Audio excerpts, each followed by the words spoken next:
আজকে আপনাদেরকে বলবো এমন 3টে বা 4টে কারণ, যে 3টে বা 4টে কারণে হাত পা চিনচিন ঝিনঝিন অবশ অবশ ভাব এই রকম ধরনের অনুভূতি হয়। প্রথম হচ্ছে নার্ভের সমস্যা। আপনার যদি নার্ভের সমস্যা থাকে তাহলে নার্ভের সমস্যার কারণে নার্ভের মধ্যে দিয়ে যে সিগন্যালগুলো অনুভূতিগুলো যাওয়া আসা করে সেগুলো ঠিকভাবে যাওয়া আসা করতে পারবে না, যার কারণেই চিনচিন ঝিনঝিন ভাব বা অবশ ভাবের মতো সমস্যা দেখা দেবে।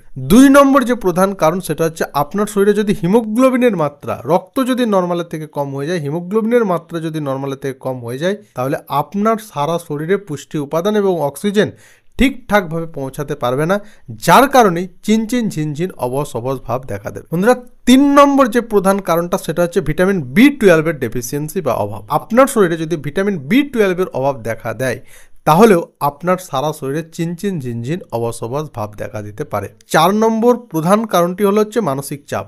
আপনি যদি দীর্ঘদিন ধরে স্ট্রেস, অ্যাংজাইটি, মানসিক চাপ, মনের মধ্যে যদি আনন্দ না থাকে, ভয় ভয় ভাব, এই ধরনের সমস্যা থাকে, তাহলে আপনার শরীরের বিভিন্ন অংশে চিনচিন ঝিনঝিন ভাব, অবশ অবশ ভাব এই ধরনের সমস্যা দেখা দিতে পারে।